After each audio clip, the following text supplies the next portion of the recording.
Nous le recevons sur notre plateau ce matin. Thierry Paul Vallat, bonjour, merci d'avoir accepté notre invitation. Merci. Alors on vient juste donc de vous présenter. On sait que vous avez présenté une liste pour les européennes, puis finalement vous vous êtes désisté. Pourquoi aujourd'hui les municipales ?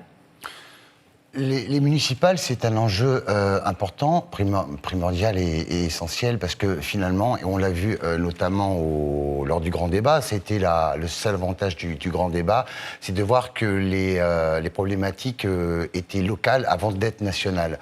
Et ce qui est important, c'est de replacer le citoyen finalement au cœur des décisions, mais au niveau des collectivités locales. Vous avez fait référence à la campagne européenne, je vais y venir très rapidement quelques instants. Le timing n'a pas été le bon et la campagne a été détournée aussi de son enjeu initial, malheureusement. Donc nous avons pris la bonne décision, la responsabilité finalement de retirer notre liste et de se concentrer plutôt sur l'élection municipale, comme nous l'avions dit. Maintenant, vous parliez du fait que j'ai appelé à voter Emmanuel Macron. Je n'ai jamais appelé à voter Emmanuel Macron. Je me suis simplement positionné en mon nom, ce qui est complètement différent. Tout simplement parce que j'avais expliqué qu'entre Marine Le Pen et Emmanuel Macron, moi j'ai des idéaux, je resterai toujours en parfaite adéquation avec mes idéaux, je dirais toujours non au Front National.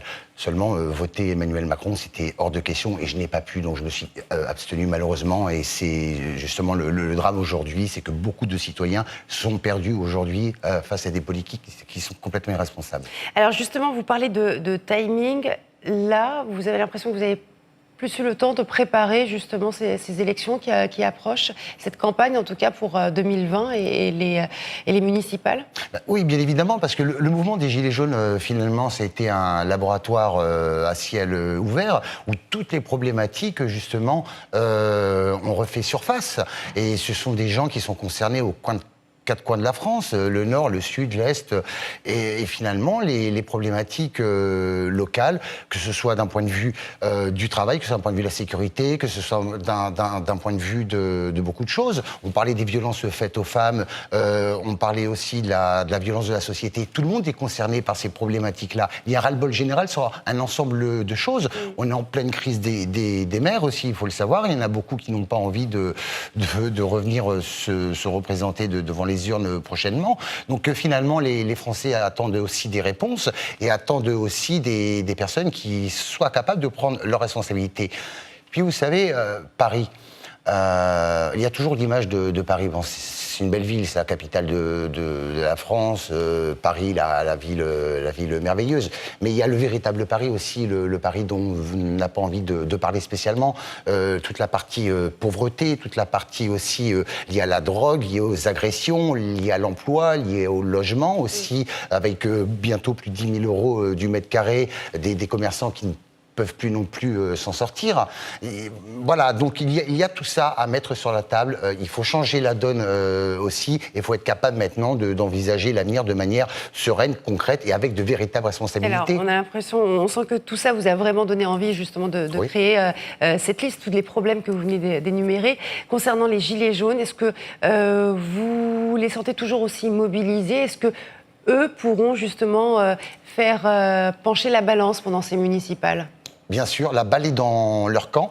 Par ailleurs, pendant l'élection européenne, nous l'avons tous entendu, beaucoup expliquer que non, attendez, c'est plutôt les municipales, pas les européennes, les municipales. Bon, alors aujourd'hui, on va partir aux municipales. Il faut mettre en place un front jaune, tout simplement parce qu'il ne faut pas se laisser non plus voler cette élection. C'est quelque chose d'important.